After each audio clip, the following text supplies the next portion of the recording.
नमस्कार दोस्तों, आज की हमारी इस वीडियो में हम आपके लिए एकादशी की पावन कथा लेकर आए हैं, जो कि स्वयं भगवान श्री हरि विष्णु ने नारद मुनि को सुनाई थी। गांव में एक ब्राह्मणी रहती थी, जो कि दिन भर घर के कामों में लगी रहती थी, परंतु उसने कभी भी कोई भी दान पुण्य नहीं किया था। वह ब्राह्मणी भगवान श्री हरि विष्णु की परम भक्त थी। एक बार उसने भगवान श्री हरि विष्णु के लिए एक माह तक व्रत पूजन आदि किया कि वे इतनी दुर्बल हो गई थी कि भगवान श्री हरि विष्णु ने सोचा कि इस ब्राह्मणी ने व्रत पूजन से शुद्ध तो अपने आप को कर लिया है, जिससे उसको बैकुंठ की प्राप्ति होनी निश्चित है, परंतु इसने कभी भी अन्न आदि का दान नहीं किया, जिसके कारण इसके शरीर की मुक्ति होना मुश्किल है। ऐसा सोचकर भगवान श्री हरि ने एक गरीब व्यक्ति का वेश धारण किया और उस ब्राह्मणी के पास भिक्षा मांगने पहुंच गए। गरीब व्यक्ति को देखकर ब्राह्मणी को गुस्सा आ गया,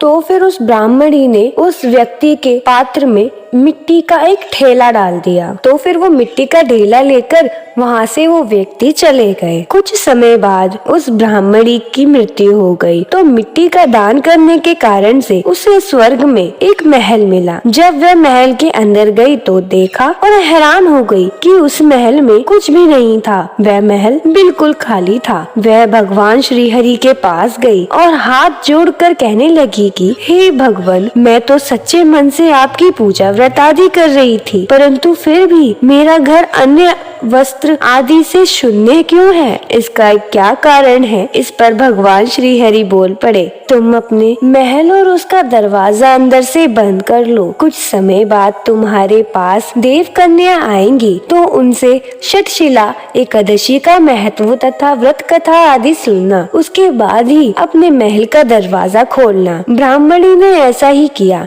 जब देव कन्याओं ने उसे षटशिला एकादशी की व्रत कथा सुनाई और उसका महत्व आरती सुनाया, तब उसके बाद कन्याओं के लिए दरवाजा खोल दिया। तब उन कन्याओं ने उन्हें देखा कि ब्राह्मणी अभी भी मनुष्य स्वरूप में है। ब्राह्मणी ने एकादशी का व्रत पूजन आदि किया, जिससे ब्राह्मणी अति रूपवान हो गई और उसका महल आदि भंडारों से भर गया। जैसे आपने ब्राह्मणी पर कृपा करी, वैसे ही इस कथा सुनने, कहने और हुंकार भरने वाले सभी भक्तों पर कृपा करना। जय श्री हरि विष्णु। राधे राधे।